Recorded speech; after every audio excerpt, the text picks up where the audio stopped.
Ideal flow. In this lesson, we are focusing on the continuity equation and the stream function.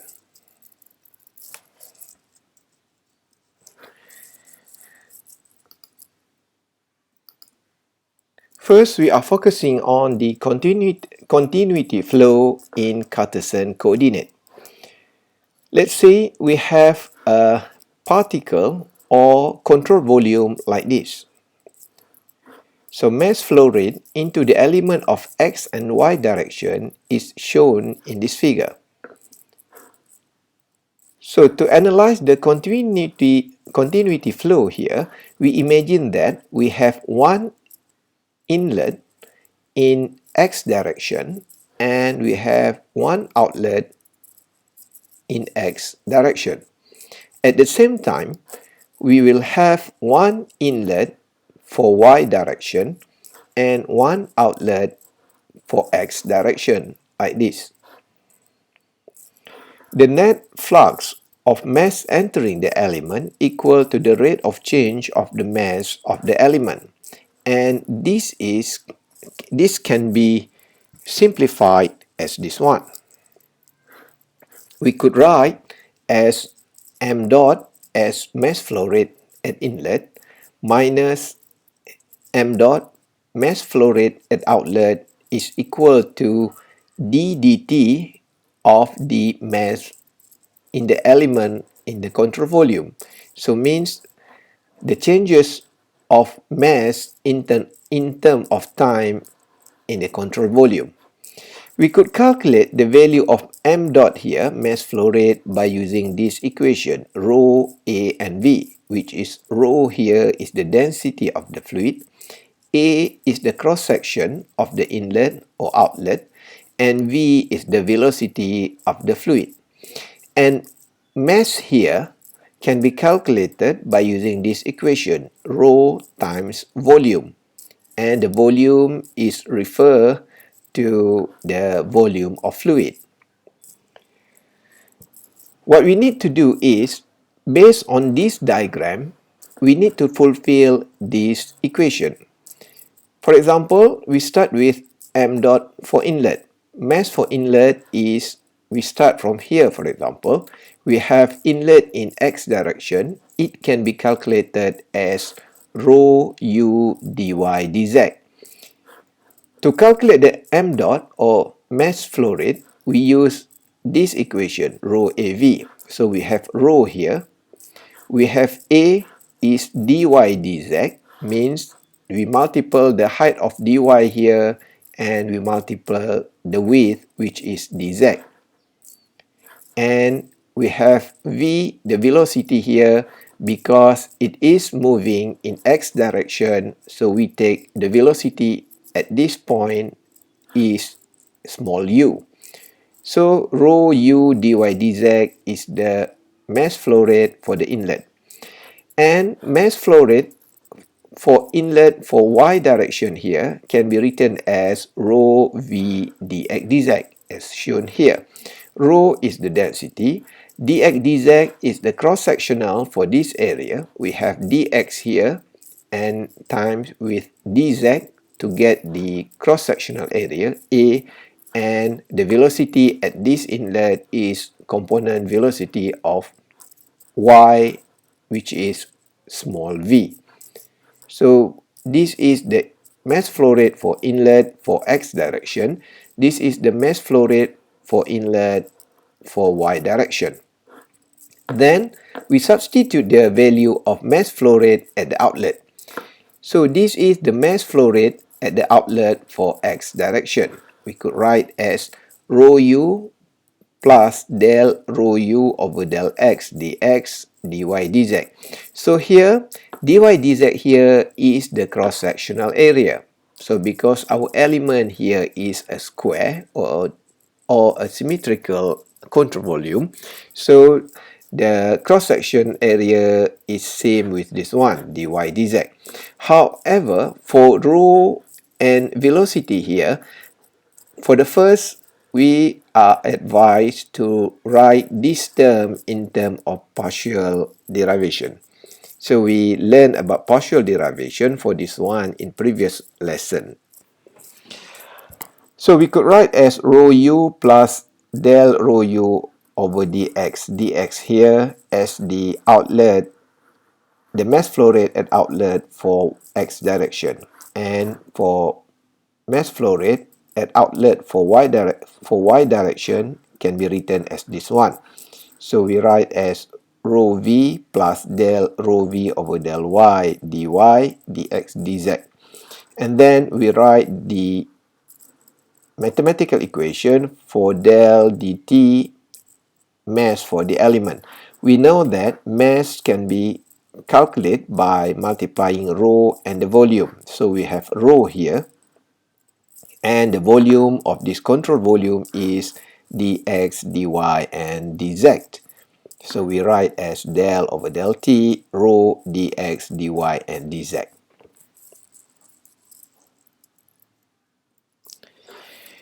Then we, simplifying the above expression, we could write as del rho u del x plus del rho v del y plus del rho over del t equal to 0.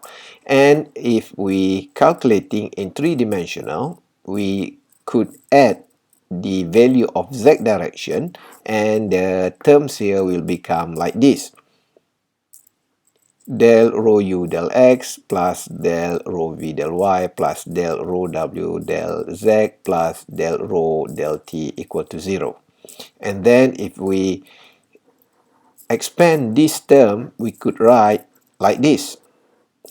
And this is the most general form of the differential continuity equation expressed using rectangular coordinates.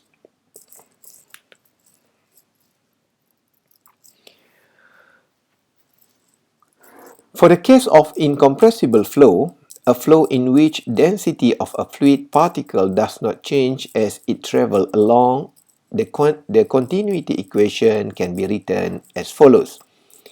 It's become del u over del x plus del v over del y plus del w over del z equal to 0. Please bear in mind that in incompressible flow, the value of density is remain constant. So we could simplify the value of density, and we could have the simple terms of continuity equation like this.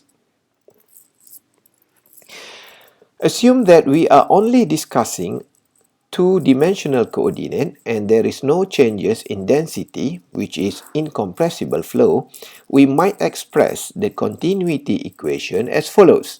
So we neglect the value of z here. We could have del u over del x plus del v over del y equal to 0. And because it is not a partial derivation anymore, we could change our continuity equation here into du over dx plus dv over dy equal to 0. Please bear in mind that in continuity equation, your value must be equal to 0. If not, it means that the continuity equation is not fulfilled. So it means that your equation later on is not correct. Please remember that continuity equation must always equal to 0.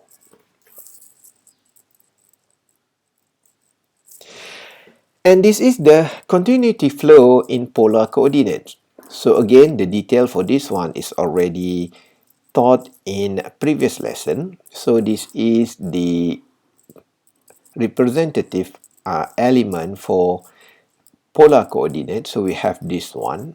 It is, if we extend this line, it actually comes from origin or the axis of the circular motion.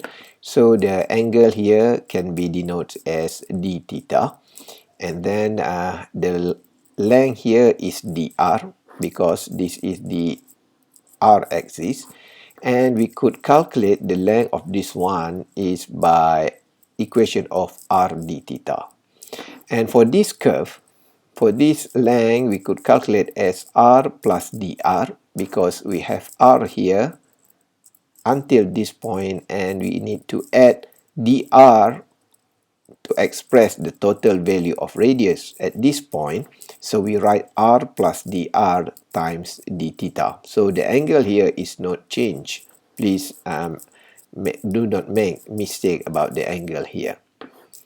So again, we have two input and two output here. So the inlet for the inlet is here and here. So this is represent for the radial axis, and this is for the angular axis, and this is output for the angle axis, and this is the output for the angular axis. The net flux of mass entering the element equal to the rate of change of the mass of the element. And to simplify our calculation, we assume that z direction in this situation is equal to 1 unit. Again, we will use the same idea of like previous calculation. We use the idea of mass flow rate at inlet minus mass flow rate at outlet is equal to changes of mass in the element in terms of time. So we could write as del dt for the mass element here.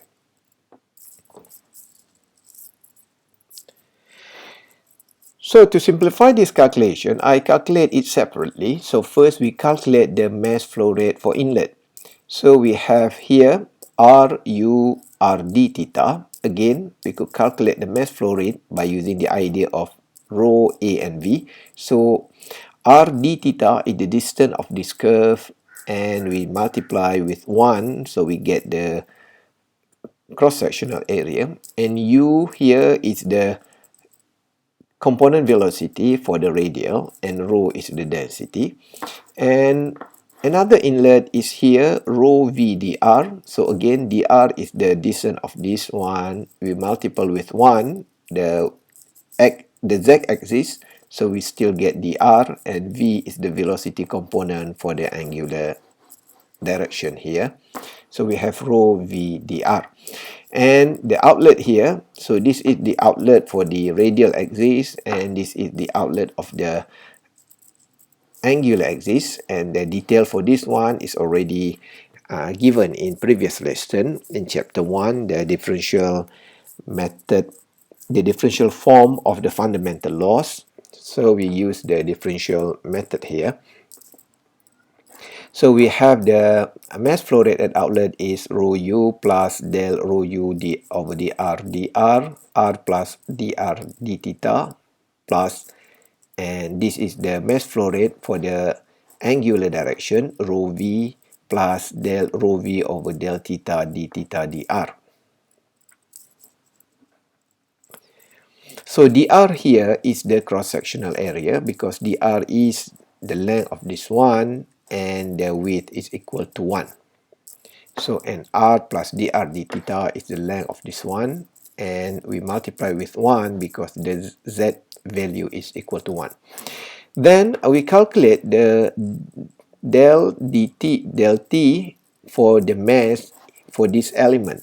So because this element is quite not the length here is not same, to simplify this calculation, it is okay for us to take the volume for this one is rho r d theta dr. R d theta is the length of this one, and dr is the distance of this one, and it is okay for us to multiply these two lengths and multiply with 1 to calculate the volume of this element. It might be a little bit simplification calculation to get the volume for this element. Then the equation can be written as this one. So we expand this equation, and we assume that, for example, if you have dr times this dr, the value of dr times dr is too small, and we could neglect the value. So finally, after we expand these terms, we could get the final term as this one. I hope you could try this at home, and I believe that you could do. You can do it. And please be careful when you try to expand this in terms of partial derivation. So this is the simplification, the simple, we simplified this term into these terms, and then we divide all that term with dr, d theta, and r, and finally we could have this one. And this is the official or the common continuity equation for polar coordinates. So it's del rho over del t plus rho u over r plus del rho u over del r plus 1 over r del rho v over del theta is equal to 0. Please bear in mind again, please remember that continuity equation must be equal to 0.